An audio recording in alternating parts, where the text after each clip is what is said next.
Good afternoon, everybody, and well, good morning, I should say. Very early in the morning here, 9:30 a.m. local time for the FIA GT3 European Championship, second race of the season and second race of the weekend. The weather forecast said that it would be 17 degrees and beautifully sunny, but I think they may have been a bit wrong so far. Here you can see the calendar then, a good strong calendar for the GT3 Championship. We're off to Zolder in 2 weeks' time, Navarra in May, Algarve in Portugal in July, Moscow and Zandvoort towards the end of the season. So, my name is Jack Nichols. Alongside me here in the commentary box is John Watson. Here is a look at the car that's going to be starting at the back of the grid. Tom Kimber-Smith is going to be starting this one, and he is being partnered by, you can see the Russian there, the Russian lady on the right-hand side, Natalia Frodina. She will be taking over as the co-driver, and Tom is still enjoying, despite not being quite on the pace, he's still enjoying being out there and racing this car. Very much so. It's important for a young racing driver trying to make his way in the world of motor racing to take every opportunity to drive and to be seen. And of course, driving here with Natalia was giving us an early morning smile. I don't know why she should be, because it's a bit too early for anybody to be smiling. Nevertheless, Tom's in that Aston Martin, and they made a lot of progress over the 2 days that we've been here, and looking forward to seeing Tom getting more out of this Aston Martin than he was able to do in the first of the GT3 events yesterday. Alongside them on the back row of the grid is the Russian Bear Motorsport number 4 car. It's going to be started by Sergei Ryabov. You can see in the car there, and again, although those Ferraris weren't as quick as they wanted to be in qualifying come the race yesterday, they certainly showed a reasonable amount of pace. Ryabov able to climb up into finishing in 8th position. There we've got the car of Jesse Lane and Gilles Vanelay starting 10th on the grid, and they were very, very busy yesterday, them and their Rhino Lippert Motorsport teammates Philippe Sledecke and Gerhard Twereza. They gave us plenty of action yesterday, and yesterday's race was won by the Science-Lock racing car of Marc Sword and Gregory Gilbert in very difficult conditions. Yes, and Marc Sword in particular did a very strong job at the start of the race, got the advantage into turn 2 when Baumann and the Mercedes overran the exit of turn 1, and then Marc Sword just basically drove down the right-hand side of the straight for his entire stint, denying anybody the opportunity of getting down the inside into turn 7. He was perfectly entitled to do so, but it was a bit obvious and unusual that the racing line had gone from the left of the track into a right-hand corner to the right of the track, but it worked for him, and it kept the Audi in the lead, and they had to fend off considerable attacks, in particular from the Mercedes. And there is one of the Mercedes, the 8th position car, Heiko Gravity Charoux's team, Max Nilsson and Mika Vähämäki. There is Max Nilsson. He will be taking over the car for the second stint. They had a little spin yesterday when Nilsson was out, just coming out of the final corner in the tricky damp conditions, but it's going to be Mika Vähämäki who will take the start, the 22-year-old from Helsinki in Finland. He was the 2007 Formula Ford North European Zone champion, Finnish Formula 3 champion in 2008, second in the German Formula 3 Cup in 2009, so a driver with real talent, real single-seater experience, and it's good to see him out in GT racing. In front of them on the grid, 7th place, Cesar Campanico will be starting this Team Nova driver Audi, and well, the Audis have looked strong all weekend here at Nogaro, and he and Niamarin will be driving that car. They gambled early yesterday to move on to the slick tyres, but it didn't really pay off for them at all. In the end, they finished in 7th position. No, it was looking at the circuit conditions, the ambient temperature, the track temperature, those that took the gamble going on to the slick tyre, frankly, if they went to a casino, they would gamble with their own money, not with mine, because they don't know how to judge the odds, and the odds were clearly against the slick tyre. It was literally only in the last lap of the 1 hour race that we got anywhere near improving upon the best of the wet weather tyre times. So, Einstein worked it out, theory of evolution, and clearly some people in the pit lane didn't get that far. Maybe they should have thought about revolution, not evolution.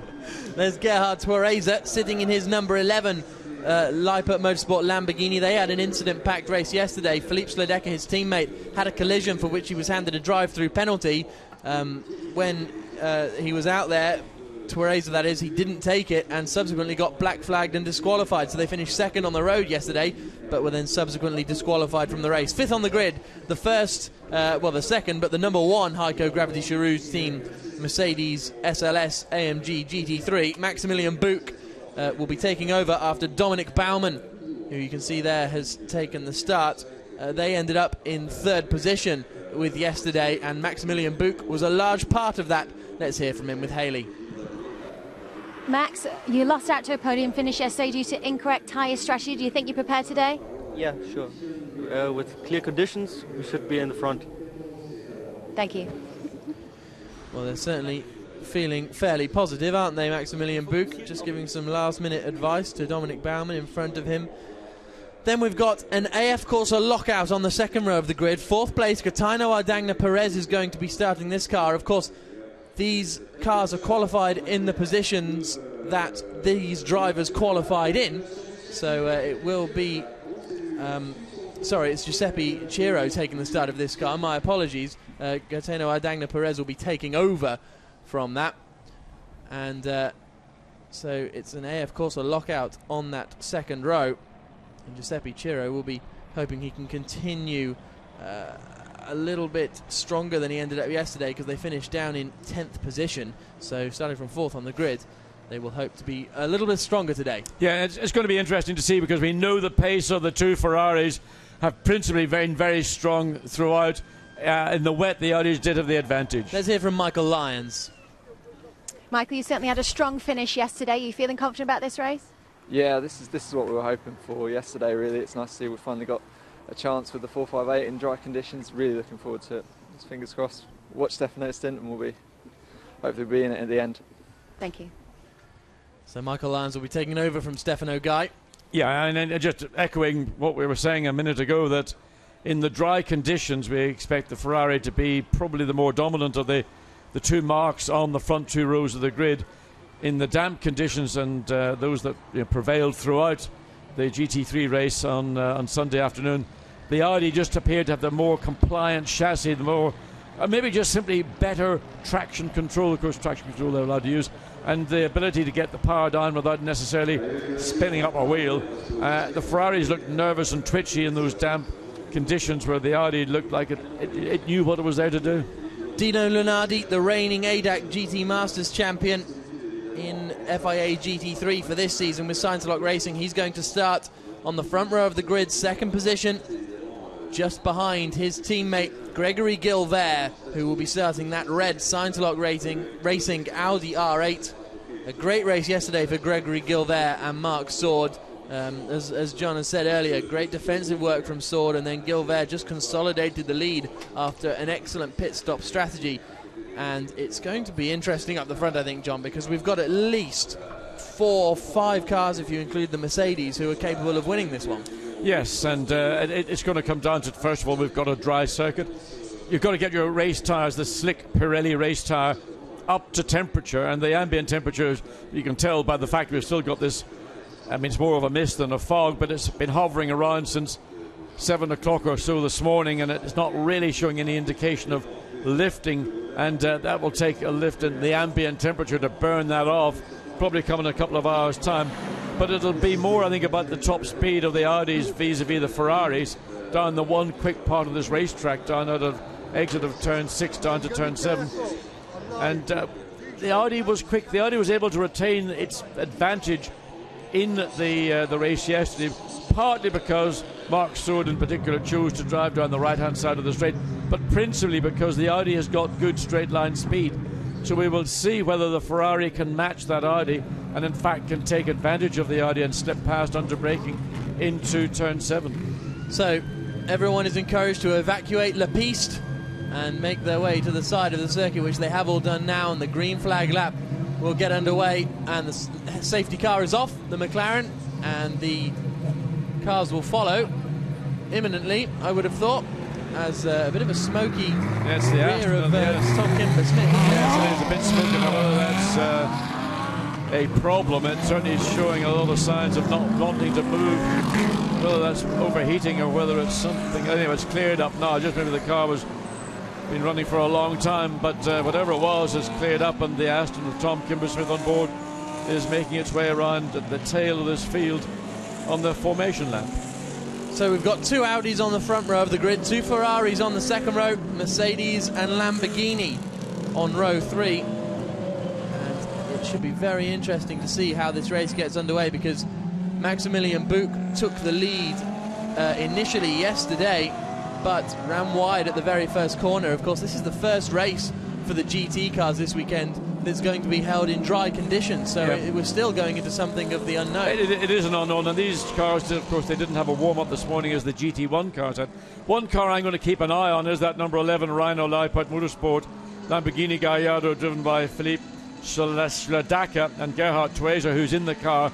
But in particular, when Philippe Schladacka get into it, he's first of all, he's a big old guy. I mean, he's a tall, big, strong guy from Slovakia, and he was aggressive in his race with Philippe Dumais, had a collision, and Schladacka was adjudged correctly to have been at fault. And as we mentioned in the broadcast yesterday, no one's ever wrong, but they're not necessarily right, and that was an example of both drivers believing that they were neither wrong, but certainly they did think that they were right. And wait and see whether that Lamborghini is capable of mixing it with the front row of the Audis and the second row of the 2 Ferraris. Philippe Schladacka, this is only his second year of racing, so perhaps that showed yesterday with a few half-hearted manoeuvres here and there. He competed in FIA GT3 last year with Heiko Motorsports, and has moved to the Lamborghinis for this season, so relatively inexperienced, the 21-year-old from Slovakia, but certainly entertaining as they come through turns 11 and 12, down past the old pit lane here at Nogaro. And then we will get this racing underway. Then the Audis start to back the field up into a nice 2x2 formation. The teams watching on in the garage. We had plenty of excitement yesterday, plenty of action in the race, a very, very slow form up from the Audis. So it's Gregory Gilbert in the red Audi on the inside, Dino Lunardi alongside him on the outside as we get ready for the lights to go green. The second round of the 2012 GT3 European Championship is underway, and it's a very good start for the pole sitter. Gregory Gilbert holding the lead, but once again it's a good start from the Ferrari. Trying to nose up the inside there is Stefano Guy. He is not quite able to do it. The 2 Audis hold in their line astern and a spin for the 5 car. It was an excellent start for Kirill Ladygin, but unfortunately he has spun off at the first corner as they head down into turn 4 now. Yeah, 2 Audis consolidated the advantage they had on the front row. The Ferraris behind look challenging, but they've also got to worry about a Mercedes getting now close to them, plus that number 11 Rhino Leipart Lamborghini. Dominic Baumann, I think, may have got alongside one of the Ferraris coming out of turn 5. They're heading down the... Yes, he has. So that means Dominic Baumann, you can see there in the Mercedes, up into 3rd position. He's having to go defensive on the run down. Also, one of the Lamborghinis has split the Ferraris. So it's been a difficult start to this race for AF Corsa. It is Gerhard Tweiser in the 11 Lamborghini that you said was one to watch for, John, and he's made progress immediately. And of course, so is Dominic Baumann as well, to get the Mercedes ahead of those 2 AF Corsa Ferraris, which of course we know are quick in a straight line. But again, this issue about getting tyre temperature and having comfort, feeling that the car is actually working for you now. The second of those AF Corsa Ferraris coming under pressure from the number 2 Mercedes. Yep, Stefano Guy starting to come under pressure from Mika Vähämäki. He's having to go very defensive on the run out of turn 12 up to turn 13. So both Ferraris at the minute, right, I think they're struggling with a little bit of traction, a little bit of grip, whereas the Audis and the Mercedes in 3rd place are able to pull away. They've just got about a second plus of a gap as they come up to compete on that one. So the order at the moment is Dino Lunardi, then Gregory Gilbert. So has the leaders swapped around then, because it was Gilbert who got the best start and took the lead going into the first corner. There you can see on the inside the red machine of Gregory Gilbert holding the lead, but as they came across the timing screens, it looked as though that order has changed. We'll confirm that in a minute. The order has changed. Yes, Dino Lunardi is out at the front. Let's see if we can see what happens to the Ferrari in the back. Oh, just a little tap from the Nova driver Audi, and unfortunately I think that's going to be beached. That's in the gravel, and it's not coming out without assistance, and therefore the car is going to take no further part. Ferrari again being very defensive, trying to hold off that Lamborghini.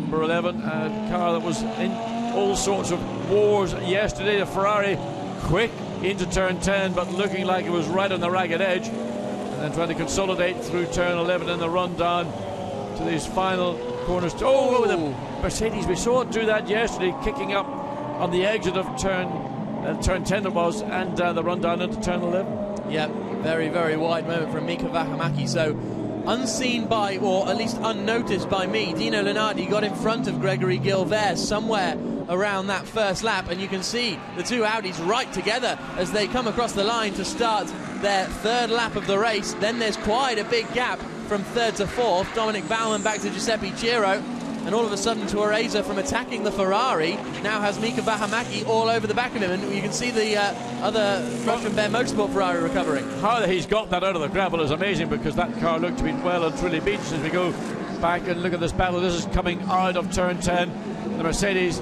Vähämäki gets the back wheel on the curb, over the curb and into the gravel, and easy for that to snatch the car around, but he managed to keep it in the right way. Here comes Gregory Gilbert moving towards the inside of Dino Lunardi, trying to take the lead down into the hairpin. The two Audi teammates side by side, and Gilbert is back through into the lead. Lunardi tries to get the cutback, not close enough. This could all play into the hands of Dominic Baumann in that third place Heiko Motorsport Mercedes, because he now is getting involved. Nervy looks from the Audis with the two teammates battling each other. Yeah, the Mercedes looks much more comfortable. Certainly the third place Mercedes that we're watching of Dominic Baumann, and putting a big challenge right now on that number 15 of Lunardi, and so out of turn 12. Again, nothing you can do in this part of the track. You just got to wait, position yourself. There's about two opportunities you can get to put the nose of your car alongside something else. Let's look again. Defence on the straight, but just the momentum right now from Lunardi to get ahead of the what was the lead Audi at the end of lap 3. So Gregory Gilbert, the 2009 Peugeot Spider Cup champion, moves into the lead of this race and immediately has asserted a 1.1 second advantage in just half a lap, really. You can see how big the gap has become already, and now Dino Lunardi is going to have to look in his mirrors for Dominic Baumann behind. Fourth place is still Giuseppe Giro, fifth for Stefano Guy, and sixth for Mika Vähämäki. And this is where the Mercedes is going to make its attempt to take that second place away from Dino Lunardi as they come onto the straight. Mercedes was right on the tail of that Audi there. You see the two cars coming down the straight. Lunardi staying on the left-hand side of this track, not being defensive. Mercedes tries to get alongside, does do an easy overtake, a clean one, but a relatively easy one. Yeah, that was a very good overtake. It looked as though the Mercedes was really struggling to get the car stopped in time, but respect to Dominic Baumann, he pulled that off fantastically, because he's not massively alongside, is he, going into the braking zone, and he really leaves it late. Fantastic racing. Yeah, I mean, Dino Lunardi, he could have made it a lot more difficult. He could have done what we had seen yesterday with Mark Sood. He could have plonked that Audi on the right-hand side of the circuit and driven all the way down, but he chose to do what maybe is the correct thing in terms of a motor race, and just let, if a car's quicker than me, he can get past. It's a long old race. You're only going to lose time if you continue to battle. But is now Dino Lunardi going to come under pressure from Giuseppe Giro? Here we've got Tom Kimber-Smith having a nice little battle with Sergei Ryabov. This is over 10th position as they come out, and we've also got a battle between the Lamborghini and the Audi. This is going to be Gerhard Tuoreza coming under pressure from Cesar Campanico. This is over 7th position, so battles throughout the field in this GT3 European race, and I think these two were involved in a battle yesterday, weren't they? So it's Audi versus Lamborghini again. Yeah, I thought that this number 11 Lamborghini might have been a little bit nearer to the front, because it certainly was combative yesterday, but it hasn't managed to sort of carry forward, and there you can see the battle that's going on, and then one of the that's third place. That's Dino Lunardi coming under pressure from Giuseppe Giro now. So Lunardi, after taking the lead on the first lap, is really starting to drop backwards. His best lap time is his last lap time 29. Was 2.5 seconds slower than the leader. Well, he's literally going backwards quicker than the cars ahead of him and pulling away. It's nothing to do with the pace of the cars that are in first and second. It's the fact that Dino Lunardi is falling back into the grass of the Ferrari in fourth place. 8 minutes gone then, as they turn into the final sequence of corners, 13 and 14. There's still maybe half a second or so between them as they come across the line. It's still Gregory Gilbert leading, Dominic Baumann in second, and Gilbert pulled out 7/10 of a second over Baumann on that last lap, so looks as though he's fairly comfortable. But let's focus on this action between Giuseppe Ciro and Dino Lunardi. I mean, Dino Lunardi's last lap was a 29, sorry, penultimate lap 29, 129, the last lap of 128. What's happened now is the pace of Dino Lunardi has slowed down the pace of Ciro in the Ferrari. So he was doing 27s now. His last lap now up to a 28. He needs to find a way as soon as possible to get ahead of the Audi, currently in third place. Otherwise, his race is going to stall out behind the rear wing of that Audi. Pulls out, tries to get alongside, but again, we mentioned at the start of this race, Audi has got good straight line speed. The Ferrari popped out of the slipstream, realised he hadn't got the momentum, and had to get back in it again. His work is going to have to be done somewhere else than on the main straight. Down into the hairpin they come. You can see there Tom Kimber-Smith in the Aston Martin starting to edge a little bit clear now of Sergei Ryabov behind. That last lap was Tom Kimber-Smith's best lap of the race, and he pulled out 0.3 of a second. But we move back to this battle for third position going on between the Audi and the Ferrari. That is Michael Lyons, who's going to be taking over the number 51 AF Corsa Ferrari, which is currently running in fourth position.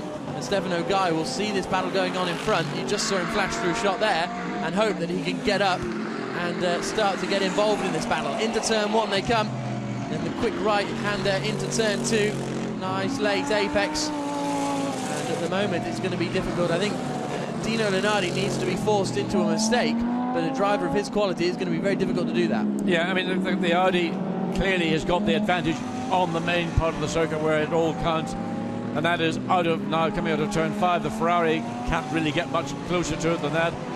He's going to pick up whatever the slipstream is. He just doesn't seem to have the momentum that will enable him to pull out. And again, staying on the left-hand side of the track, the Ferrari looking now to make a last-minute lunge down the inside. Can he get it? He's got it alongside. He's done it. Good move there from Giuseppe Ciro. And once again, Dino Lunardi perhaps not defending as much as he possibly could have, as we saw yesterday in comparison with Mark Sword. But Giuseppe Ciro saw the gap, felt he was braver on the brakes, and dealt with it nicely. Again, he wasn't alongside coming into the braking zone. It was all done on the brakes. Yeah, I mean, Dino Lunardi gave up that second place to Dominic Baumann's Mercedes-Benz, and he's now given it up to the Ferrari of Giuseppe Ciro in relatively easy terms. Ferrari had to work a little bit harder to get ahead of the Audi than the Mercedes-Benz did, but now he's clear. We know that that car was capable of running in the 1:27. It'll be interesting to see how soon it takes him to get back at that lap time, because the leaders right now, the front three cars are all running well in the 1:28, including the Giuseppe Ciro car, which has just taken third place. Gregory Gilbert then still leads this race. Second place is that man, Dominic Baumann, 3.6 seconds further back down the road, as you can see on the screen there. Third place for the Ferrari, 6.5 seconds further down the road, and the next battle potentially is going to be that fourth place Audi and the fifth place Ferrari, as Dino Lunardi and Stefano Guy come together, although Stefano Guy's lap times aren't particularly strong, really, and you can see Guy in the background. Yeah, just keep an eye on Giuseppe Ciro in the Ferrari, now up into third place. He has the fastest race lap. It was on lap 5. He was doing a low 1:27. He's now got clear air. He's got sight of this car ahead of him. That car is currently, some 3 seconds at the last time across the start-finish line. So when the Ferrari comes across the start-finish line to complete lap 8, we'll get an indication as to whether Giuseppe Ciro, having cleared the Audi, can make inroads into the Mercedes in second place. Absolutely. So Tom Kimber-Smith, meanwhile, is continuing to pull away from Sergei Ryabov in that battle we were watching briefly over 10th position. The two Lamborghinis running line of stern. They had some nice little battles yesterday. Gerhard Torreser in 8th, Jesse Lane in 9th. As it stands at the moment, and they really looked like they had pace in the wet conditions, the Lamborghinis, didn't they? But it's not quite working out for them in these dry conditions. No, it's not. I'm slightly surprised, because at the start into turn 1, they, particularly car 11, looked very racy indeed. That's the Gerhard Torreser Lamborghini. It looked as if it might be able to hang in with the two Ferraris and the two Audis, but it's been the Mercedes of Dominic Baumann that's been very strong. in second place, currently 3.5 seconds behind the lead Audi. And then the Giuseppe Ciro Ferrari that has taken away third place from the second of the Audis, the one with the blue flashes, currently in fourth place. Nothing very much on that last lap from Giuseppe Ciro in terms of inroads into the Mercedes. He was a tenth of a second quicker on the 8th lap, but nothing that's significant or going to make any difference or a challenge to the second place car at the minute. No, it's still these two Lamborghinis that is the best battle on the circuit possibly. But there is our race leader, Gregory Gilbert, heading up towards the final two corners, turns 13 and 14. And Gregory Gilbert, after losing the lead somehow at the start, we didn't quite see it, but the 29-year-old Frenchman from Melun will be starting to head down into turn 1. Take us around this Nogaro circuit, John. Yeah, but what you're saying now is a copybook drive from a driver who is confident. He's got a car that's working with him. He's making it look really easy to watch. Every time he turns the steering wheel, the car goes where he wants it. There's nothing reacting in the car that's making the driver apprehensive or cautious. So he's got confidence. The fundamental of being a racing driver is just having that confidence. Out of turn 5 on the power, car stable, no movement. You know, when a car and a driver are working as one, winning a race is as easy as a walk in the park. It's when you're having to fight a car and you're having to hang on and you're not confident to open the throttle or turn the steering wheel, that's when it becomes hard work. What you're seeing right now from Gregory Gilbert is a copybook example of a racing driver and the race car working in harmony.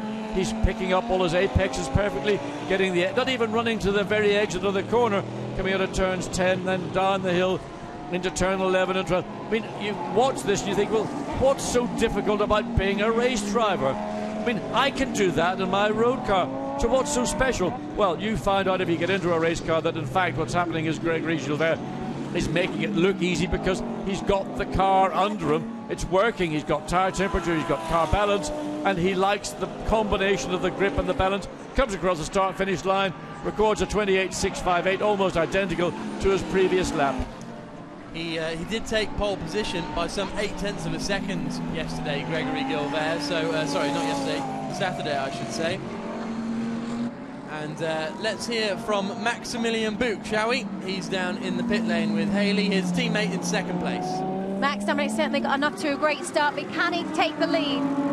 Yeah, I don't know. I think so, because the Audi had to stand 10 seconds much longer in the pits, and we have a good race pace. He's driving very clever, saving tires, so it should be good. Thank you. Interesting thought from Buch, saying that the Audi is going to be longer in the pit lane. Well, I mean, 10 seconds is an eternity, and the gap between the two cars is 4.2 seconds. So if that's going to be the case, then the Mercedes will take the lead of this race after the mandatory pit stops and driver changes and have about 5 seconds advantage in hand. Now, I know that racing drivers like to think of things in very simplistic terms. Not suggesting Maximilian Buch has done that, but, you know, a lot of racing is done on a wing and a prayer and a wish and a hope and an if and an and or a but. The difference at the end of the day is, can you deliver in the pit lane? That applies to both the Audi and the Mercedes-Benz teams. Audi will be acutely aware that they lost time on that pit stop. They've no doubt been practicing to improve that situation, be it either a poor driver change or be it maybe a sticky wheel when they were doing the tyre change, whatever it was. In fact, I don't think they did do a tyre change in the Audi. They stayed in the wets, didn't they? Yes, yeah, they did. That's how they ended up winning So, the race how come maybe they had a penalty, not a penalty, they had to, because they didn't change tyres, they had to sit longer to enable. Anyway, I'm not quite sure what Maximilian Buch is referring to in that instance. So now that everybody's on the same tyre and everybody will be changing tyres at the same time as changing drivers, I think it will probably cancel itself out. So Gregory Gilbert leads this race on the 12th lap. Dominic Baumann running second in the Heiko Motorsport Mercedes. Giuseppe Ciro in third in the AF Corsa Ferrari. Fourth position is Dino Lunardi in the Team Scientolock Racing Audi R8. Three brands in the top three once again. Stefano Gai in fifth place. And I think Dino Lunardi's got to be disappointed, really, because we're watching him now, and he took second position by only 1/10 of a second ahead of the Ferraris. But hasn't really got the race pace at all. The ease of which he's been caught and passed. I've just been watching the timing and scoring, and in fact, Lenardi in 4th place is beginning to come back fractionally at Giuseppe Ciro and the Ferrari just ahead of him. We saw the Ferrari get past in relatively easy terms at the end of the straight 3 or so laps ago, and we all thought that once you've passed a car, well, that you delete that car from your memory bank and you think forward to the next car up, which is the Mercedes-Benz. But in fact, Ciro is not finding it quite so easy to pull away from the Audi. On the last lap, the Audi was about 0.3 of a second quicker than the Ferrari, indicating that whether it's to do with tyre usage or how they simply can get, again, the balance of the car, but the Audi appears to be a pretty easy car for all 4 drivers to handle, and now you can see the gap coming down even more. The gap is certainly less than it was 1 lap ago as they come through turn 5, and watch out for a move where we see Dino Lenardi try and snatch back that 3rd place that he gave up in relative easy terms to the Ferrari ahead of him. Down towards the hairpin they come then. As they came across the line that time, there was just under a second between them as they come under braking. Giuseppe Ciro perhaps starting to struggle a little bit with his tyres. The pit window is going to be opening in 6 minutes, so there's still a reasonable amount of time for him to hold on, and Dino Lenardi has really caught up to the back. Oh yeah, I mean that's the whole point of the explanation as to what's going on. I could see that on the timing and scoring, and just literally over the last 2 laps, that Audi, which we thought back in 4th place, well, that's their race basically. The 4th place is about the best they can expect. Now Dino Lenardi feeling very comfortable and confident and putting the Ferrari under pressure and running quicker than the Ferrari. The difficulty, of course, is that when he gets close to the back of the Ferrari, then his lap time will fall back correspondingly to that of the Ferrari ahead of him. He needs to find a mechanism or a way to get past the Ferrari, use the strengths of the Audi. Primarily, I think they're going to be on the main straight, so stay as close to the Ferrari as you can without losing your momentum, and then use the power, use the straight line speed, and put yourself in position. We saw the Aston Martin in the pits there. It's a bit too early for the pit stop window to be open, so it'd be interesting if we could find out exactly what happened to that Aston Martin. It's still Tom Kimber-Smith at the wheel. Well, we did see the car looking steamy or smoky as the cars pulled off the grid for the formation lap. Just watching the Ferrari, Giuseppe Ciro, out of turn 6, seems to pull a small advantage over the Audi, and maybe that's the disadvantage that the Audi's got. It's not quite so quick where it counts, which is coming onto the main straight. So this is also a battle that's starting to close in. The second AF Corsa Ferrari of Stefano Guy beginning to be reeled in by Mika Vähämäki behind, so there's still plenty of potential left in this race with 40 minutes remaining, and Dino Lenardi is getting, well, edging ever closer. This lap so far he has been a tiny bit slower in the middle sector, but still pretty much running neck and neck. Yeah, but that's the consequence of getting close to the car that you've caught back up to. So therefore the pace of that Ferrari you're looking at now is affecting the pace of the Audi, and the Audi has got to, Dino Lenardi has got to not put himself into that position where his pace is being controlled by the Ferrari. He's got to work out, where are my strengths? The place that the Audi should be making ground is coming out of turn 5. The run into turn 6 flat out in these dry conditions. He can close up to the rear of the Ferrari and run within, half a second of it. It's on the exit of 4 up into 5 as we see the Ferrari's going to kick up a bit of dirt on the exit of turn 14. A little bit of a messy exit. Was the Audi, in fact, was the messier of the two. But just to keep an eye on that Audi going down the straight, there we see the 2 cars, but the gap has opened up. It was little more than a car length in turn 4. Now it's about 3 car lengths. That's the area where the Audi should be able to make ground on the Ferrari. Yep, into the hairpin they come. The pit stop window is going to open in 3 minutes time, so I wonder if either of them will gamble, try and get some fresh rubber down. As they come through the double left-hander at turns 9 and 10, then into 11 and 12 past the old pit building that you can see just on the left-hand side here. I think this part of the Nagaro circuit is such an atmospheric part of the racetrack. It's like a typical old, I shouldn't say old, but 70s style Albi, Po, Nogaro, and there are many more to boot. Ferrari and Giuseppe Ciro using a lot of the curb on the inside of turn 13 in his defence of current third position.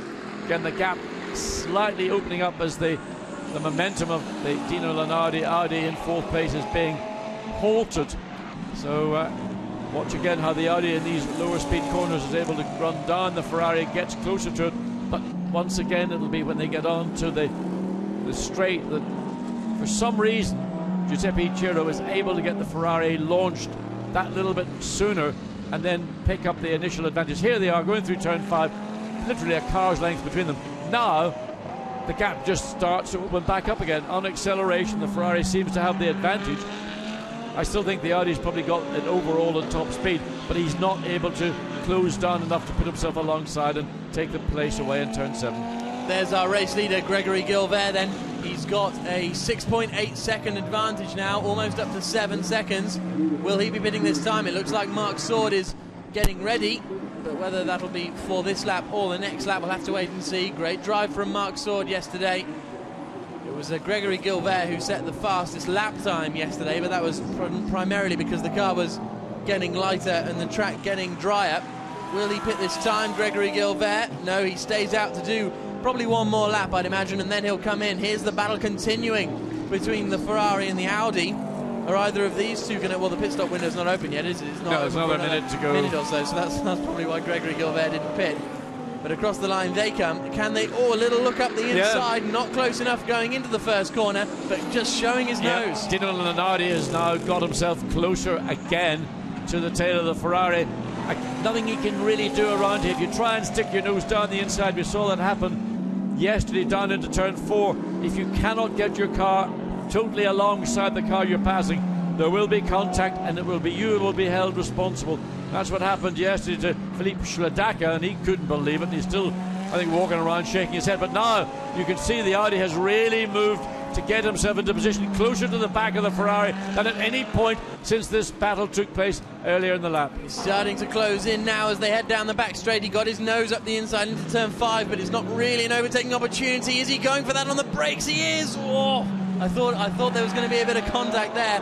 Very late on the brakes from Dino Lunardi. Just about got it stopped in time. Pit stop window opens in 10 seconds, so are either of these two going to take a bit of a gamble on making a stop first to try and get the advantage of a fresh set of tyres? They head down towards the double right-hander. Either the Ferrari on this lap has suddenly lost time, lost grip, or Dino Lunardi has woken up and realised, oh, by being a racing driver on my job description, whatever, it involves actually racing, not just driving. And suddenly this last lap, lap 18, or lap 17 we're on actually, it looks as if he's doing what he should be doing, the job description. Again, close to the Ferrari out of turn 14, looking to make a move up into turn 1, again getting the Ferrari inside, but no, he has got it. He did it, but he blew the Ferrari.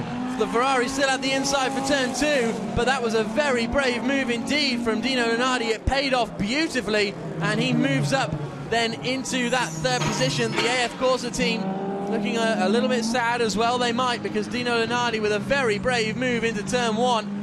That was almost a case of, I'm putting my car here. If you want to have an accident, then you're going to turn in. There comes Michael Lyons getting in the car then, he and Stefano Guy, the first team to pit, AF Corsa. And let's see what Michael Lyons can do. Look at that, he just forced his way through, really. Yes, he did. I mean, suddenly we've seen Dino Lunardi become a racing driver. Previously we saw him doing a very good job but not looking particularly racy. There was what you expect a racing driver to do. Ferrari weren't really in a position to challenge, and it's been in the last 3 or so laps that the pace of the Ferrari clearly has fallen away, and that's given the momentum to Dino Lunardi to push, to realise that there is an opportunity to get back that third place that he vacated 5 or 6 laps ago. So into the pits comes second place Dominic Baumann. Let's hope he can... we saw one of them miss the pit lane entry yesterday, didn't we? But Dominic Baumann pulls into the pits and will hand over to his teammate Maximilian Buch, who started the race yesterday, looked racy, but couldn't quite get past Mark Sword. Are those two about to resume their battle from yesterday? there is the second Heiko car. That's Mika Vähämäki. So he's now up into fourth place now. Buka's pitted, and that therefore means that because Vähämäki was battling very closely with that Michael Lyons car, so that'll be interesting to watch as well as we make our way down into the first corner. Yeah, I mean, you're just watching the lead car. It's still out on track. There's no urgency, and the pit window's open for another 7 or so minutes. But this lead car lapping at the minute approximately a half to a second quicker than the field that is still out there, as opposed to those. The second place Mercedes has come in for the driver change there. In fact, that's the Barman car going out now with Maximilian Buch on board.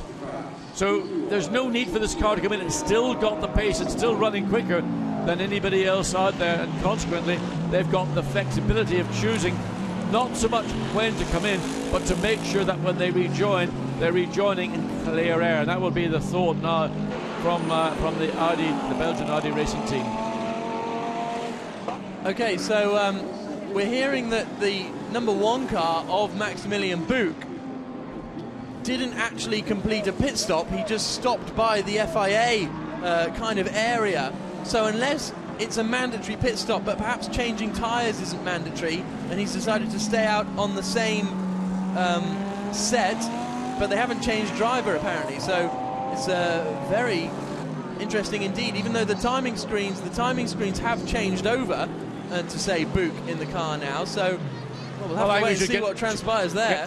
Chief Superintendent Haley Cox to go down there with her truncheon and work out what's going on. So down the back straight then comes the Dino Lunardi car. He's still lapping out there. We are hearing that it was actually an acceptable pit stop for Baumann and Buch, and Buch is now back out, and all is well and fine. So apologies for that as we reach the halfway stage in the race. When is Marc Sword going to take over from Gregory Gilbert in the lead car? They're still lapping reasonably well. They lapped exactly the same on that last lap, Dino Lunardi and Gregory Gilbert. So all of a sudden Lunardi really into his flow, and he's lapping at the same pace as the leaders. Yeah, the 4th place Mercedes of Mika Vähämäki here also now in the 1:29s. Suddenly we're seeing times that we hadn't seen in the mid part of this first session of the race, and Dino Lunardi continues on his way. Last lap 1:29.608. So he's suddenly got all fired up. Maybe he doesn't like getting up early on an Easter Monday morning like many people haven't, to relish the thought of getting up so early to come to the circuit to prepare for the second of these GT3 events. We've got a reasonable crowd considering it's so early on an Easter Monday. Hopefully more will come for the FIA GT1 race later today. Incident involving car number 51 is under investigation. That's the Michael Lyons Stefano Gaia, of course, a Ferrari, currently in 8th position. And just to tie that up, he's come out a long way. Actually, the number 2 car hasn't stopped yet, has it? So that's why that battle hasn't been sorted just yet. But there is Giuseppe Ciro now in 3rd place. There's Dino Lunardi still in 2nd. Will Gregory Gilbert be able to pull out enough of an advantage there? It looks like we're ready for an Audi pit stop. And I presume that will be Dino Lunardi coming into the pits. Side by side, Audi sliding up the inside of the Lamborghini. And that is Campino and Tuareza battling it out. Yeah, 5th place. Campino takes that away. Actually, that's Jesse Lane, isn't it, in the 12 Lamborghini. So I think that must just be Lappery going on there, because that is 5th place. So Dino Lunardi stays out. We've got 3.5 minutes of this session, or the window, pit lane window, so it's going to be a last minute call for the 2nd place Audi there, we can see. But presumably if they've got both of their cars to pit, they can't pit them on the same lap. No, so I would assume that the lead car is going to come in at the end of this lap, end of lap 22, as we see Giuseppe Ciro. In he comes, and he's going to hand over to Gaetano Ardagna Perez, who hops into the, of course, a Ferrari, and does the belts up, and they all seem fairly relaxed down there. There is, of course, a minimum pit stop time because they don't change tyres in FIA GT3. We've got one of the Lamborghinis in too. There's our race leader then, Gregory Gilbert. Is he going to make a pit stop this time around? Surely he must. I believe he will be in this time around, and we're coming up through turn 11 and into turn 12, and there's Mark Seward with his drinks bottle, just getting a little bit of last-minute liquid on board. So the lead Audi will be in, and a driver change will take place. Of course. Oh, a stall there for Armagnac. Gets it going eventually, but of course because they aren't changing tyres, it doesn't. But it doesn't matter if they both come in on the same lap if they're not changing tyres, of course. So that was, they stay out one more lap. I thought that might have been a pit stop for Mark Seward and Mike Gullet as well. Dino Lunardi also stays out. So we've got 2 minutes as the Audi in currently second place goes across the start-finish line. So, and the Mercedes, one of the two Mercedes is coming in. That must be the Mika Vähämäki, yeah. Mika Vähämäki coming in to hand over to Max Nilsson. There is the Dominic Baumann Maximilian Buch machine, who was running in second place. He's now ultimately down in seventh position. Yeah. Now that's interesting because there are cars in front of him on the circuit who have made their pit stop. So he's now behind a Lamborghini, although that's just coming out of the pits, but he's definitely behind the 50 AF Corsa Ferrari of Dagna Perez. We'll have to wait for a lap or two before they all shake themselves out properly, as we see Max Nilsson now taking over the number 2 Heiko Mercedes. So yeah, we need to wait a couple of laps for the order to fully sort itself out, but surely, well, definitely this time around Gregory Gilbert will be in. Yeah, because there's a minute literally as we come out of turn 12 before the pit lane shuts, and in fact first and second Audis will have to make a pit stop now, otherwise they will be excluded. He pulls, brings the car in, and so lead driver change for the lead car. There's the second place Audi. It will also peel off on the exit of turn 14 to make its mandatory pit stop. There we go. So watch that white line. Dear me. You know, do these guys not read the rule book? Well, we have seen penalties so far this weekend for people crossing that white line on pit entry. Marcus Winkelhock was docked 3 grid places in FIA GT1. Here come the changeovers for the Science-Lock racing cars. And this will be interesting, actually, because they were 14 seconds apart, I think, on the road. So 13.3 seconds apart on the road. So it should comfortably be Mark Sword heading out first. There you go. They've got their mandatory pit stop time to wait for. You can hear cars revving up and down the pit road, but a fairly leisurely pit stop. And you can see the chap there with the stopwatch. The pit stop window closes whilst these 2 Audis are still in the pits. And eventually, Mark Sword, after what will feel like a very, very long wait, will be heading out, and he hopes back to resuming the lead of the race. The closest car is going to be that number 2 machine. There's the number 1 car of Maximilian Buch coming across the line, and Dino Lunardi's ahead. Yes, absolutely. That is unreal. DeMay into that blue Audi as Mark Sword. So there's been a swap over in the pit lane. And the Mercedes goes past. Absolutely. The number 1 Mercedes goes past as well. It did. But yeah, so Maximilian Buch and Dominic Baumann have suddenly leapfrogged both the Audis as well. We'll have to wait until the end of this lap for it all to filter out on the timing screens, but it looks like that's what's happened. Yeah, I mean, the Mercedes has taken the lead of the race effectively. What I don't understand is this blue and silver Audi came in 14 seconds behind the red and silver Audi that has led the race from the lights going out. Yet it was the car of Jerome Demey passed the car of Mark Sword. Why would the...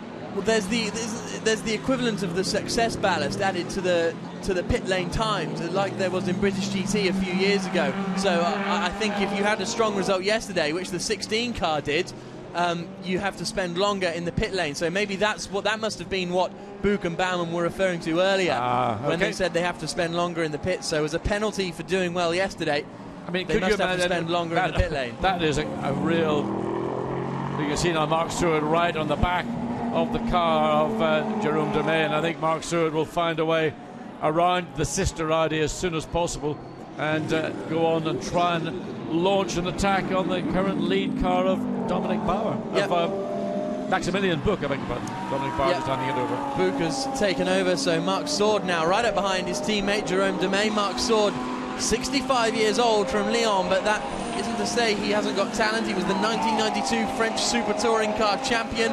He raced in Formula Renault Europe in 1974, finishing third in the championship alongside René Arnoux and Didier Pironi. Sorry, you said, what age did you say?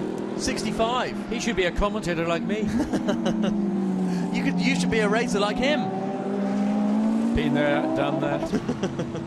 Anyway, Mark Suhr did a very, very impressive drive on difficult conditions on the Easter Sunday GT3 round, European Championship.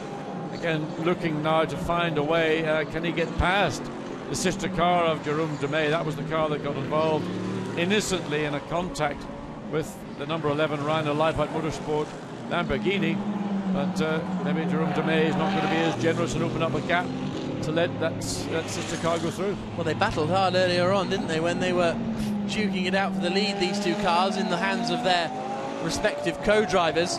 But it's the Mercedes-Benz that is leading by 8.7 seconds. A mistake on the exit there, I think, and this could be the chance. Up the inside goes Marc Suhr, late on the brakes. Didn't leave him any room there, did he? No. The door was firmly closed. I mean, Marc Suhr looked like he was confident he was going to get the corner, and without doubt Jérôme Demey decided no. Into the, you can see, very slow off the exit of that corner, and you can see why he decided to take the opportunity. Down into turn one they head. Marc Suhr has dropped back a little bit now, 0.6 of a second between them, and this battling means that on that last lap Maximilian Buch at the front was able to pull out 2 seconds on these, and it's a drive-through penalty for car 51. Stefano Guy now in the hands of Michael Lyons for white line at the pit exit, not entry. No, and but we did see the lead of these two Audis also going, blatantly across the line at the entry to the pit lane. We didn't see Michael Lyons' transgression, but obviously the stewards are aware of it, and a drive-through is not going to do very much for that particular car. And it's worth pointing out that car 15, as we said earlier, is under investigation. The two Audis going to be side by side. Here comes Marc Suhr up the inside, not close enough. But this time around, he's signalling an intention to make it past the sister car of Jérôme Demey, and I think Marc Suhr clearly feels that given the fresh air, I mean, they're both running approximately 132, middle of 132.8, almost identical lap times to within 1,000th of a second. Again, coming out of turn 10, looking to go down as they come in. He sold him the dummy. No, he hasn't. Well, it keeps looking as though he's able to get the inside run going down into turn 11, but it just never quite materializes, never quite late enough on the brakes, and they need to be careful, because if you look in the background of this shot here, you'll see flashing into screen the number 2 Mercedes of Max Nielsen. There he goes, just flashing underneath there. You can see him in the background. The gap between those two has come down to just 2 seconds, because Nielsen is lapping 1.5 seconds quicker than these pair. Well, he's going to gobble up this disadvantage between second and third place as they squabble as to who is going to have second place.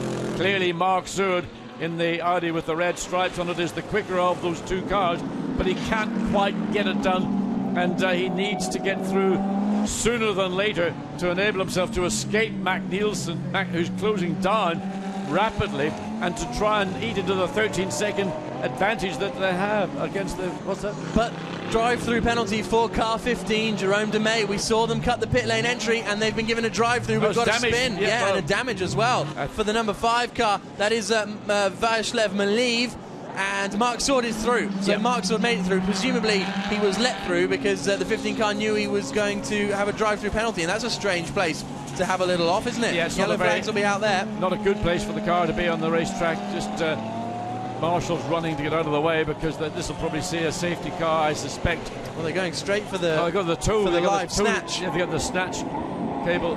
So there, the Mercedes now right on the gearbox of the car that's going to have to make a drive-through for that driving over the white line at the pit lane entry. We picked it up at the point it happened, and has taken the stewards a couple of laps to issue a penalty. So let's look and see what happened, how Marc Suhr got past the car of Jérôme Demey, and it was basically easy. That was a team almost. You could imagine the radio message had gone out to Jérôme Demey to say let him get through as cleanly as possible. Yeah, sensible decision. So there is a rope attached to that Ferrari, isn't there? You can just see it dangling on the left-hand side. There is Michael Lyons taking his drive-through penalty. He was in 6th position. That's going to drop him down the field.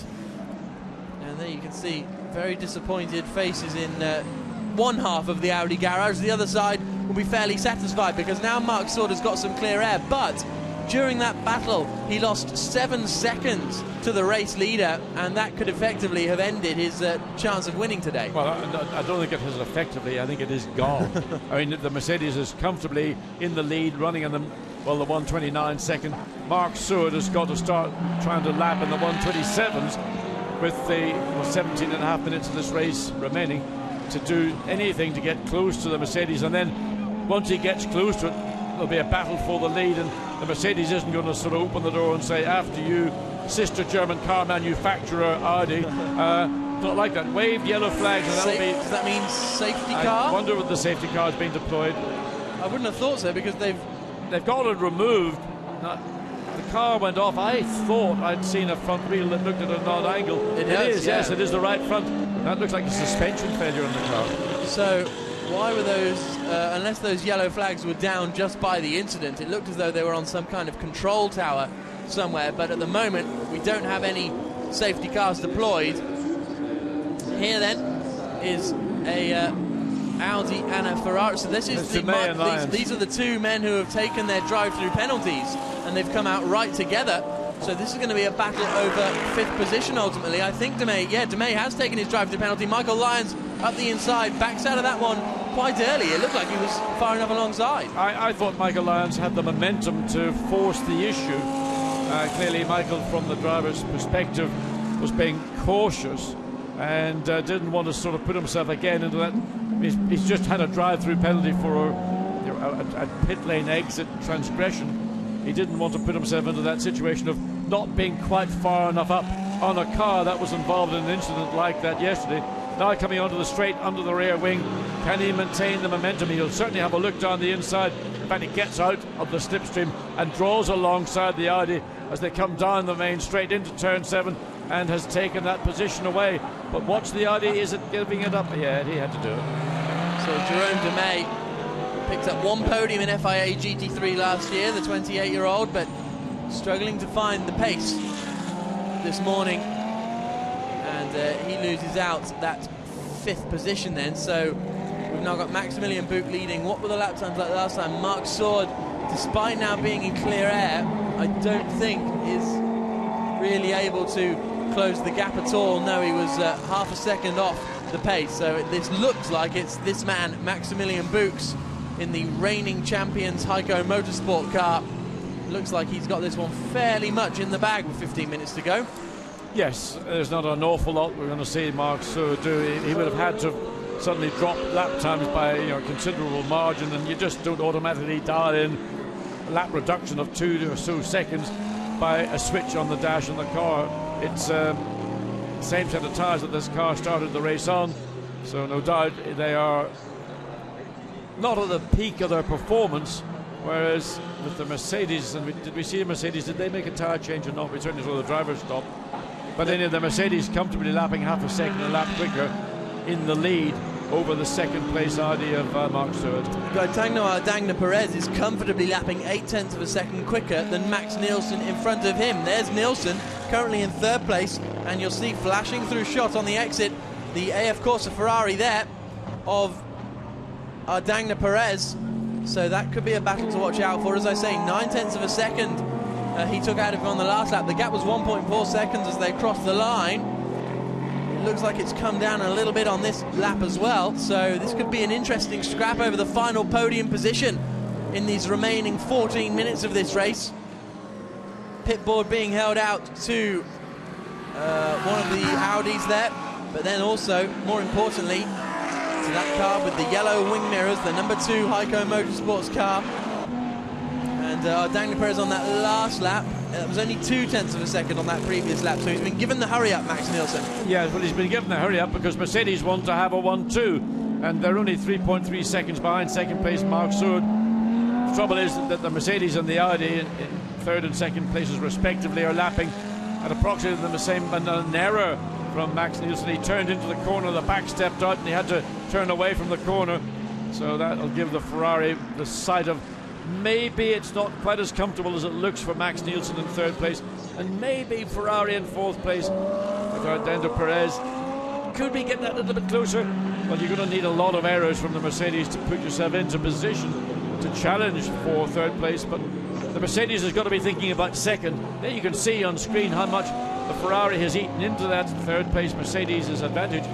0.8 of a second on lap 29, that's a bunch of time.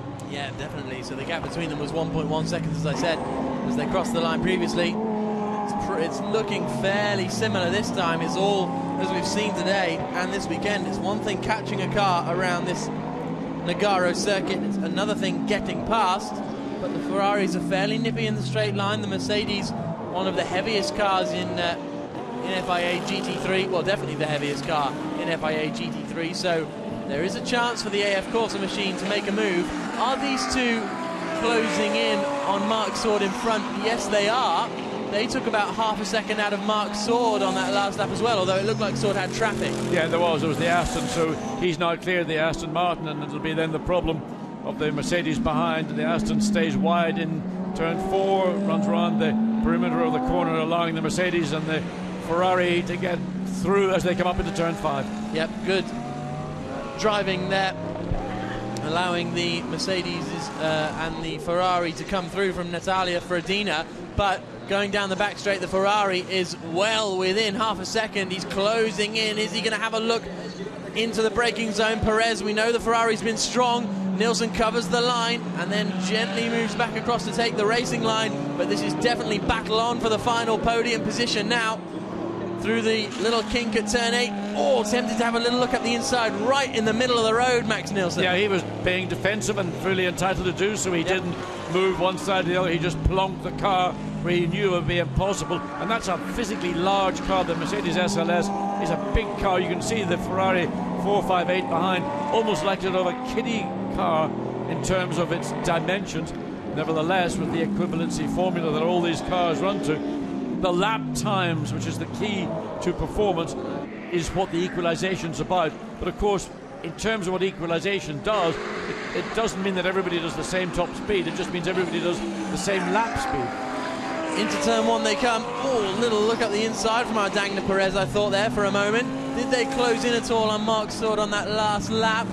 No, they didn't. They lost a bit of time, so it looks as though Sword is fairly comfortable in that second place for now, unless Ardagna Perez can get through very quickly. Max Nilsson is driving a very long and now very wide Mercedes. Meanwhile, up at the front, Maximilian Buch is flying.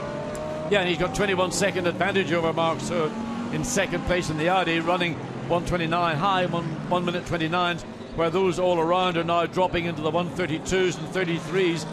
So clearly, as the battle goes down on defence again from the Max Nilsson Mercedes, Ferrari is alongside. Has it got the? Yeah, it has. He's got the car side by side, but he'll have the inside for turn 8. So there's no cutback available for the Mercedes. No, it looked like a little bit of a dummy there, and there's Mika Vähämäki.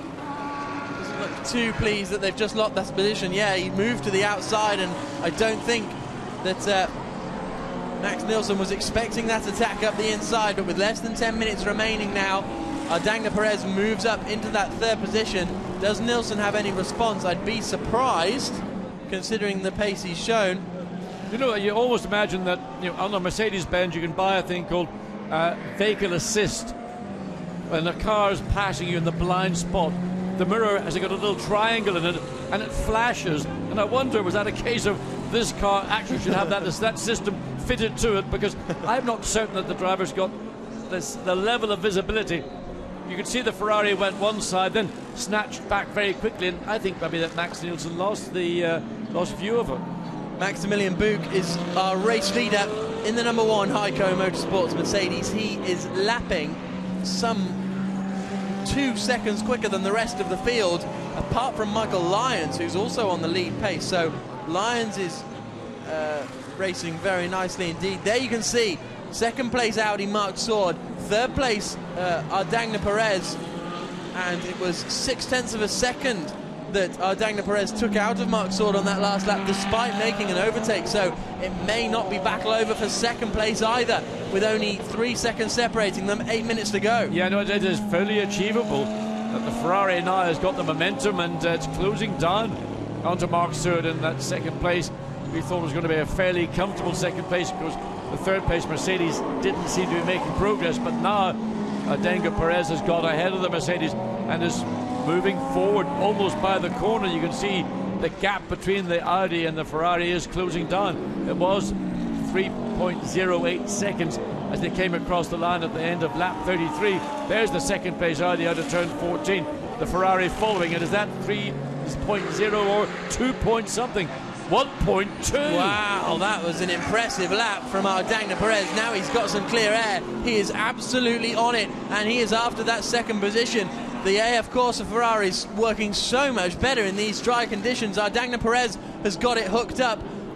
Second fastest man on that last lap was actually Michael Lyons in the sister AF Corsa Ferrari. So once they've got some heat in those tyres, the AF Corsa machine's really flying. Well, I think everybody's coming to terms with the new Pirelli tyre that is provided for both European GT3 and International GT1. So people are having to understand what the tyre does over a long run.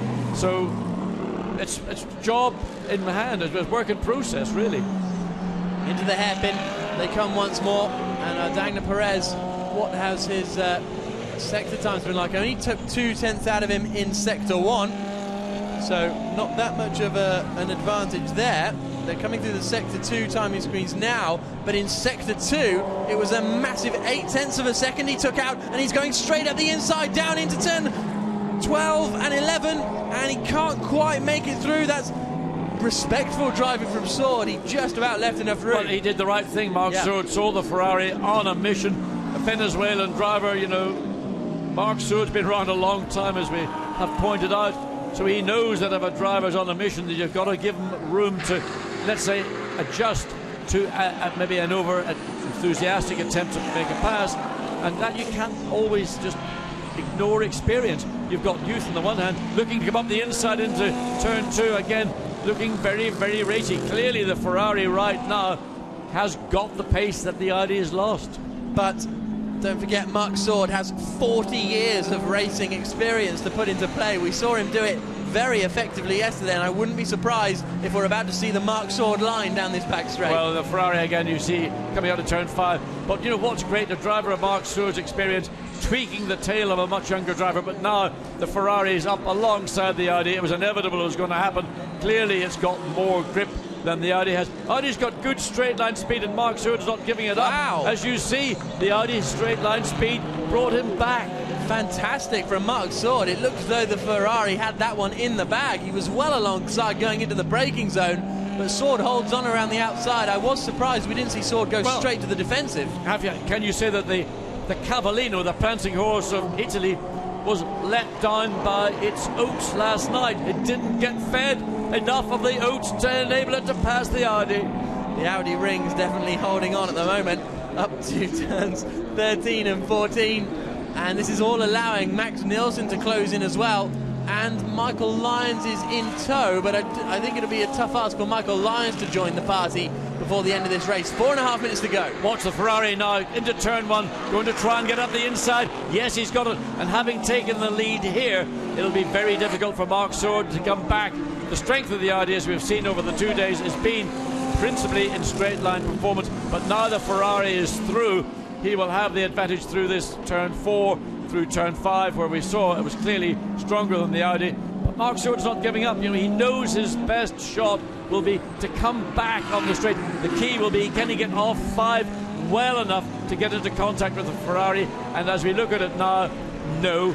It's a second place to the Ferrari, and Audi are going to have to accept third place, but they're going to be challenged by the Mercedes behind. Let's look again. Yep, a good move going down into turn 1, had a better exit out of the corner, and as a result made the move stick. But we're still going to have a 3-way train to try and sort out third position in this race. There's our race leader, Maximilian Buch. He's away, he is gone. He's got a 31-second advantage with 3.5 minutes remaining, but it's the queue of drivers for third place. Now that Gaetano Armagnac Perez is up into that second place, there is third, fourth and fifth all in one camera shot with 3 minutes to go.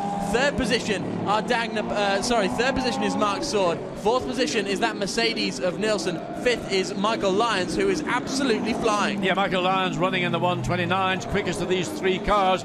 But of course the problem is he's got the Mercedes ahead of him, and then he's got the Audi ahead of the Mercedes.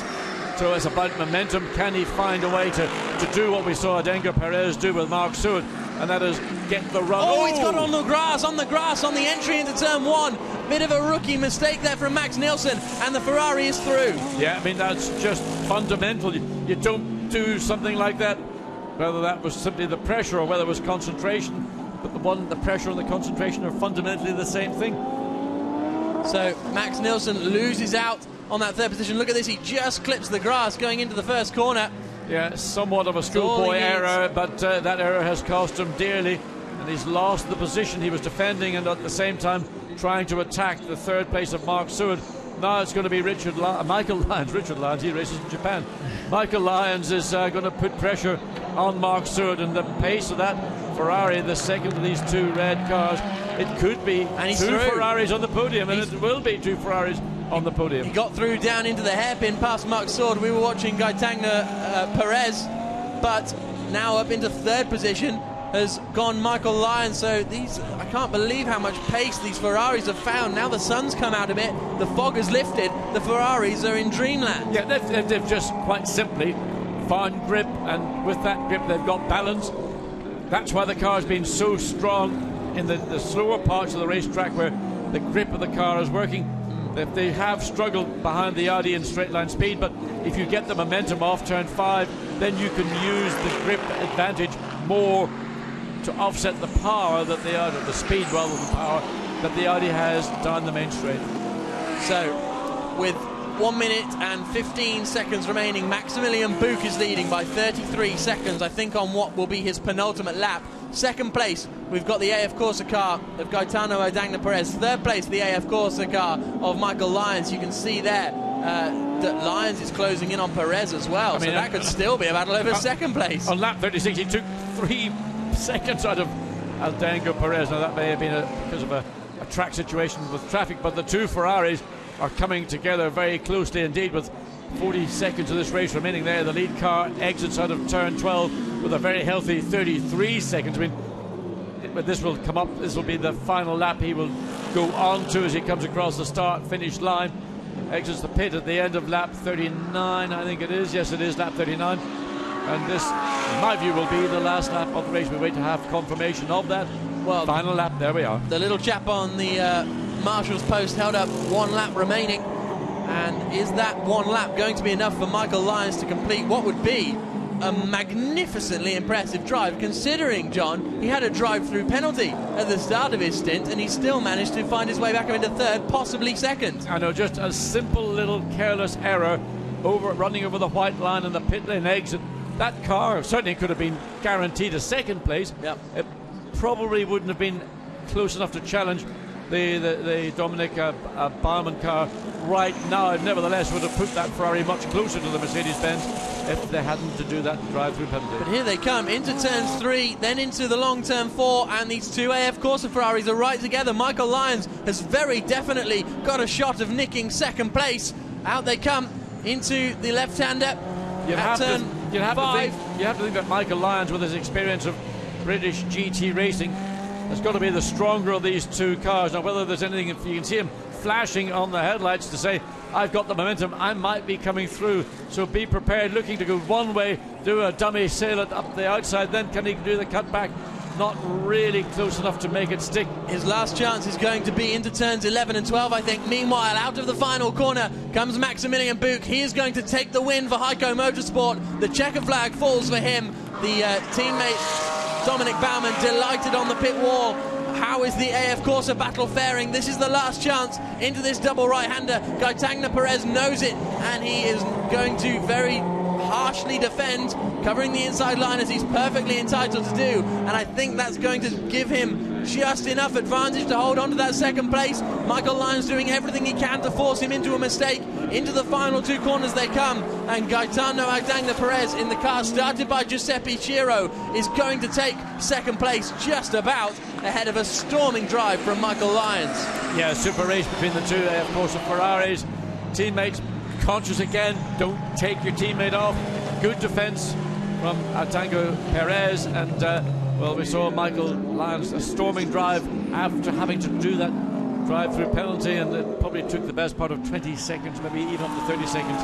Well, but certainly would have put him into contention for a battle for the lead. Well, this Audi crossing the line now, they were right together when they came out of the pits with their drive-through penalty, and that Audi has finished some 30 seconds further down the road. Yeah, so that illustrates how much ground he has made up. Yeah, a storming drive by Michael Lyons, and maybe he'll look a bit older when he gets out of the car. He looked about 15 yesterday, but I think he's probably a bit older than that. Nevertheless, great drive by the young Englishman, and well, that's a portent for the future with this AF Corsa 458 Ferrari. Absolutely. With AF Corsa in GT1, there are plenty of opportunities, I'd imagine, if Michael Lyons can keep showing this kind of pace. But the race win for the Heiko Gravity Charouz team, the Mercedes-Benz SLS AMG. Dominic Baumann looked pretty confident. Sorry, Maximilian Buch it was who we interviewed when Dominic Baumann was out. Looked pretty confident that they'd have the advantage in the pit stops and in ultimate pace. And so it proved to be. Maximilian Buch taking the win comfortably, 34 seconds clear of the rest of the field. And what's something important, that we had an Audi win yesterday. Today we've got a Mercedes-Benz win, so it's not going to just simply automatically because one manufacturer won. Yeah. Okay, it was a damp racetrack in different circumstances, but it is good that we're seeing battles throughout the manufacturers. Two strong performances from Ferrari in second and third place. And of course it was still Gregory Gilbert who has the fastest lap of this race in the 16 Audi. So they're very evenly matched, and I think the 30-second win flattered the Mercedes somewhat. Out of the car climbs Maximilian Buch. He and Dominic Baumann embrace, and they are no doubt very satisfied with their win. They've got a long time to wait before the rest of the podium cars come in. Here come the two AF Corsa Ferraris. You need to move out of the way, chaps, so you're going to get hit. But into the pits comes Ardagna Perez. I think he's going to be very satisfied indeed, him and Giuseppe Ciro, because yesterday they finished down in 10th position on the after the race. So as you can see, very happy indeed. Yes, indeed, and a name, a country name in the front of that Ferrari. Venezuela, not somewhere you associate with motor racing, though. Maldonado, Pastor Maldonado in Formula One, also Venezuelan. So, you know, South American drivers, they've got the pots of black gold, enabling them to buy their way into European motorsport. But Ardagna Perez, nevertheless, still doing an excellent job. Let's hear from Maximilian Buch and Dominic Baumann. They're down there in Parc Fermé with Haley Coxon. Max, congratulations. What a performance in the Mercedes. What was the secret to your advantage? I think the first stint of Dominic, because he was driving very clever, saved so much tire that I could push to my stint at the beginning and, yeah, drive it home. Thank you. So that's the key. Going easy in the first stint to make these tyres last. Not like in GT1 where you're changing tyres at the halfway stage. You really need to take good care of these. Let's have a look at the classifications then. Mercedes winning, 2 Ferrari 458s on the second 2 spots on the podium. That's going to be interesting for GT1 coming up later today. Audi R8 in 4th position, 5th place for the second Heiko Motorsport Mercedes-Benz SLS. I think they'll be a little bit disappointed actually that Max Nielsen couldn't finish a little bit higher up than that. A quiet race today for the Lamborghinis down in 8th and 9th. We saw such excitement, such fantastic racing with them yesterday, but not really performing quite as strongly today, the Rhinos Lipo Motorsport cars. And of course we had that one retirement 17 laps from the end. It looked as though there was damage to that front right of the Russian Bear Motorsport car, which was a bit strange because we didn't see it in any incident. No, we didn't. I mean, I did see it happen last year at an event, I think it might have been in Portimao, when the 458 was in its infancy. So that again was looked like a suspension failure of some part in the front suspension. Let's go back to Haley in the pits. Congratulations to all of you guys. What a fantastic result for the team. Michael, did you expect to be finishing on the podium today? When I heard that we had the under investigation, my heart sunk. I thought, no, we were looking so good, and then I don't know. I said we'd be strong yesterday. We proved right. It's great to have 2 Ferraris, AF Corsa Ferraris on the podium. I tried on the last lap, but did a very good job. And yeah, great. I just wish I hadn't screwed up in the pit stop really, and then we would have been fighting with the Mercedes. Still with the drive-through penalty, you're able to finish on the podium. Congratulations, Stefano. Did you enjoy the race? Yes, I started very well, but after 3 laps I was in crisis with the tire, and I waited the change because Michael drive very well, and we won the next race. Thank you. And congratulations, guys. Are you happy? Yes, very happy. Thank you. Excellent. Well, just looking at Michael Lyons and Stefano Gaia, you could have to say that's the long and the short of it, wouldn't you? yeah, exactly. Very happy. I mean, that's an issue in these pit stops, although they are effectively a timed pit stop.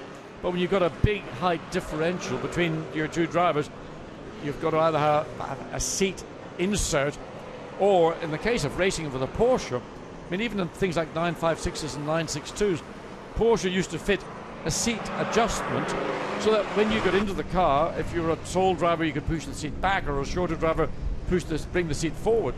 And that was the level of detail that Porsche went to in their endurance cars. I mean, that's why Porsche in particular, and I don't know whether anybody else is doing it, I suspect maybe in the GT3 cars it is a part of the fitment.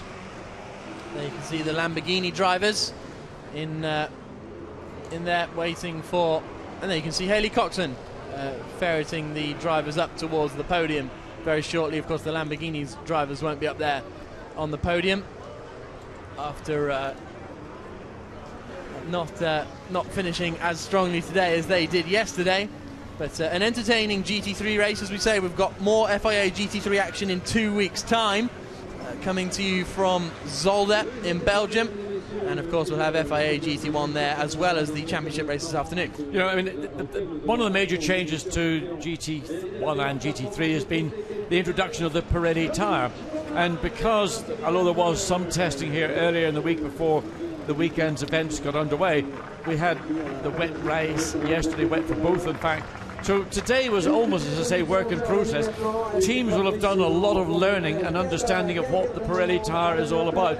And when they go to Zolder, they will be able to go there with that knowledge, and hopefully, with the weather that we had last year, which was absolutely glorious at Zolder, we will see some very close racing indeed. The Czech the Czech team, Heiko Motorsport Gravity Charouz, on the top step with Austrian Dominik Baumann and German Maximilian Buch. And then it's the obviously Italian AF Corsa cars, second and third on the podium. But the number one car finishes this weekend in Nogaro, number one.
The Czech national anthem for the Heiko Gravity Charouz team, and Dominik Baumann and Maximilian Buch delighted to start their season in this way.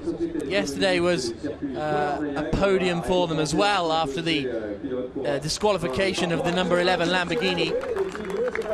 Podiums for the third place drivers, trophies I should say, and the second place drivers as well. And it was a really good drive from Michael Lyons, but he couldn't quite overhaul Gaetano Ardagna Perez and Giuseppe Ciro from the second spot. Bernard Gendre, as you can see, handing over the trophies to our winners, Dominik Baumann and Maximilian Buch.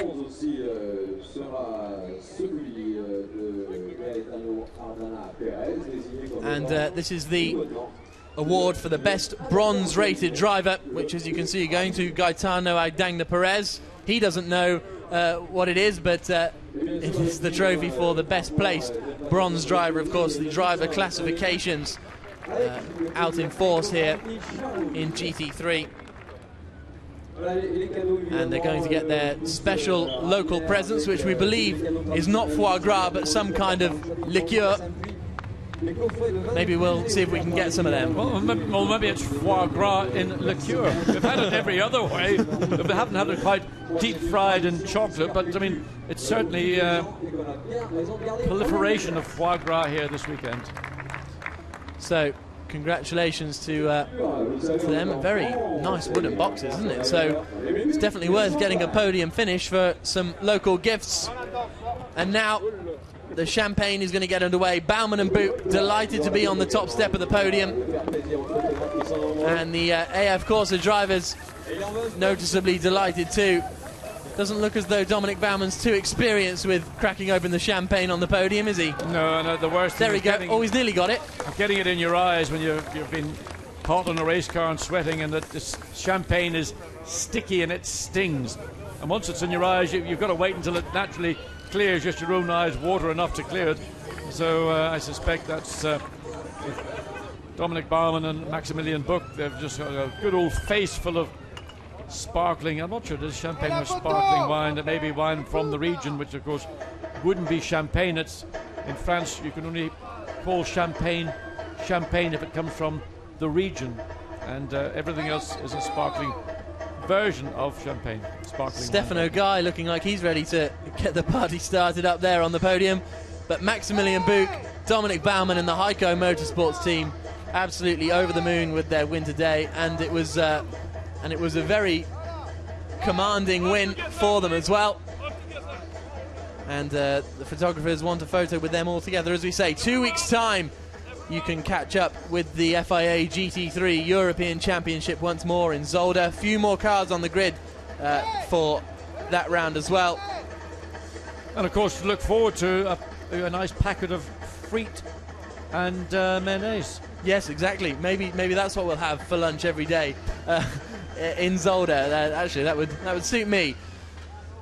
So, an excellent victory for those two drivers. 2 podiums this weekend. Of course, Lyons and Stefano Guy ended up on the podium yesterday as well. So it's basically going to be those two teams towards those two driver pairings, I should say, towards the top of the championship standings going into Zolder, and the 2 races, the 2 1-hour races we will have there as well. We've also got the FIA GT1 race coming up here at Nogaro later on today. We go on air at 1:30 local time, but a very entertaining race this afternoon, this morning I should say. I keep thinking it's this afternoon, but it's still only 11 o'clock local time, and the locals here in France have enjoyed an excellent race, and they are waiting around for the rest of the support racing action that we've got, and then we'll go into the GT1 race this afternoon. Let's have a little look back at this race from this morning here at Nagaro, second round of FIA GT3. It was pole position it was a front row lockout in fact for the Audis in very foggy conditions early on. Stefano Guy desperately trying to find his way around the inside. One casualty at the first corner, one of the Russian Bear Motorsport Ferraris being knocked out into a spin. That's the car that finally retired, and it retired because of, I suspect, the damage that occurred when it went off at that part of the track. The Audis had a very harsh battle for the lead. Eventually Gregory Gilbert took the lead, and the number 1 car moved into second place. 3.6 seconds clear, you can see at that stage. Dino Lenardi really just dropping back through the order really after a very strong performance. Running wide here didn't help him at all. Out of the pits, it was a very slick pit stop for the number 1 Mercedes. There he was, leapfrogging both of the Audis. The Audis then continued their inter-team battle with a great move from Marc Sword. Well, a great attempt at a move up the inside. He then finally got past when Jerome Demey was handed a drive-through penalty. That move for second place for the 50 car of Gaetano Ardagna Perez. A little bit of a mistake there, rookie error really from the number 2 machine, allowed Michael Lyons to complete a fantastic drive-through after a drive-through penalty, but it was the Heiko Motorsports Mercedes that took the win. Dominic Baumann and Maximilian Buch, second and third for AF Corsa. They've got to be very pleased with how their weekend has ended up. So we've got FIA GT1 coming up this afternoon, but FIA GT3 Europe returns in 2 weeks' time from Zolder. We'll see you then.